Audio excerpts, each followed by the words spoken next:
Simon, a wide range of predictions when it comes to what might happen tonight. In terms of what specific approach Liverpool are going to take to it, they really have an opportunity here to take a significant lead into the second leg. Bayern aren't great at the moment. Yeah, I think defensively, that's the problem for Bayern, and equally that's Liverpool's strength. But on the flip side of that, I think Bayern, still going forward, they've still got the players that can hit Liverpool, and equally Liverpool's defence is weakened by three key absences. So I can see it being a very open game. Quite often, sometimes when the context is around the attack, it becomes quite a defensive game for whatever reason. I think whatever happens, I do think that there will be goals, though. I just can't see Bayern keeping Liverpool out. They tend to play quite a high line, I believe, and that's the sort of thing that plays into Liverpool's hands. Meanwhile, Robert Lewandowski is getting a lot of criticism in Germany at the moment for his performances, but he keeps still scoring goals. So I don't know what that says about the quality of the player, to be honest. So yeah, I think it's going to be a very open game, and it's not in Liverpool's nature, particularly in a European match at Anfield, to just sort of try and soak up the pressure and steal a 1-0 win like maybe it was 10-15 years ago. I can see Liverpool really going at Bayern in the first sort of half an hour and seeing what they can do. But it does seem to me that there's this sort of assumption that Liverpool are going to beat Bayern. I just think they're a very experienced team in Europe. They're still second in the Bundesliga, and as Jurgen Klopp said yesterday, that the sort of the league form places an extra emphasis on the European campaign, I think, and it brings an extra focus. So they're going to be very determined to beat Liverpool. Yeah, what's the story with Firmino? Is he likely to start? How fit is he going to be? How strong is he going to be? Yeah, well, obviously this obviously news emerged yesterday. It seems to be when Liverpool go away, they spend a lot of time on planes and getting illnesses, and it's happened a couple of times this season already. But I'd be surprised if Firmino didn't play. He's not the sort of character to sort of miss a game of this importance because of illness. I do wonder as well. There's obviously a lot of kidology that happens in football, and I think Bayern will know Firmino's significance to the Liverpool team in terms of how they play. So part of me does wonder whether there's a little bit of gamesmanship going on. Obviously, he didn't train yesterday, but otherwise, I think he's trained all week. We talked a little bit there about Virgil van Dijk, obviously out for this game. Van Dijk is the one player that the Liverpool fans have really focused on. If he's gone, then, the league title race. If he was to get injured, for example, for a month, then I think most Liverpool fans would go into a severe panic. It wouldn't be a mild panic. So let's see what happens tonight when he's not there, because he has been a calming influence on the midfield and on the goalkeeper and on everybody who's around him. He's been genuinely world-class all season.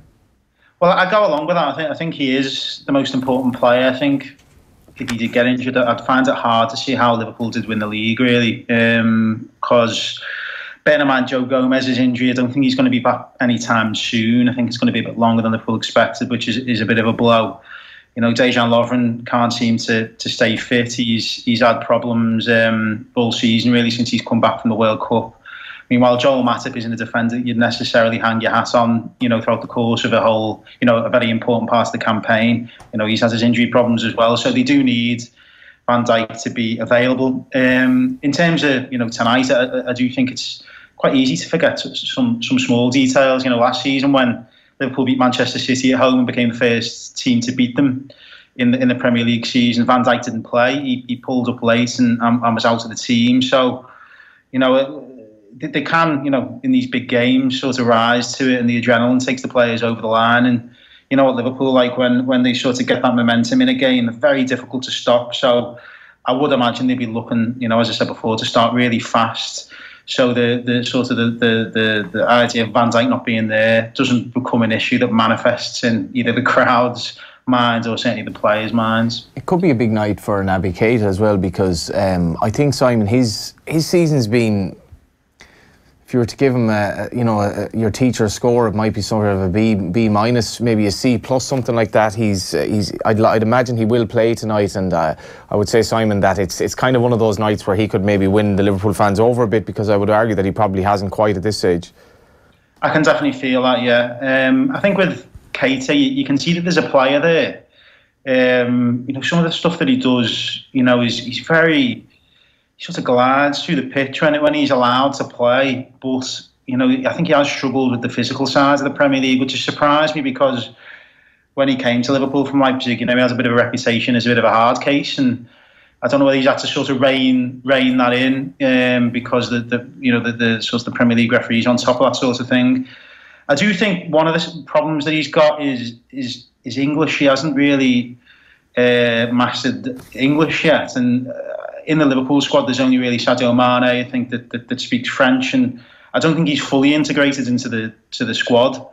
From what I'm told, although it's not a problem, but it's something that he probably needs to think about. It probably is a problem, I guess, when you have to develop a harmony with your buddies as well. Definitely, yeah. And I think that sort of, he's quite off the pitch. He's very reserved and quite quiet, actually. So that's something I think he has to sort of work on. There've been signs in the last couple of weeks, a few signs that that he was getting it together a bit. I think Jurgen Klopp spoke after the last game when I was there at Bournemouth about how he's been trying to play him into form by picking him, consistently. He hasn't really had a run of form, a run of games over the course of the season. I think before the last 4 games that he only had 3 games in succession, and I think being in and out the team hasn't helped. But less than a month and a half ago, we were talking about Fabinho. How does he fit in? The same thing happened last season with Alex Oxlade-Chamberlain. It happened with Andy Robertson, and then it was around this time of the season, to be honest, that they started to understand what was expected of them, of the manager.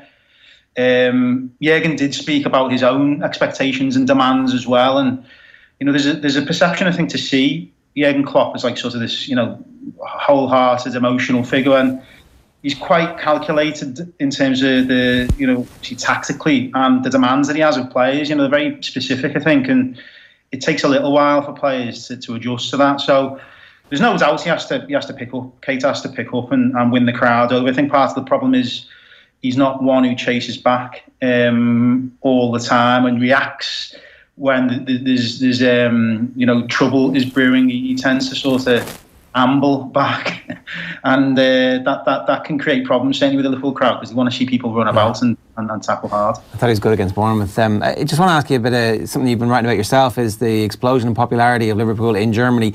It's fairly obvious when you have somebody as totemic as Jurgen Klopp, being as successful as he is, that there will be a natural interest in his homeland, but it turns out that interest is absolutely massive. Yeah, I think it's sort of, since as soon as Jurgen Klopp came to Liverpool, you could see in Anfield more German football people, supporters in the ground.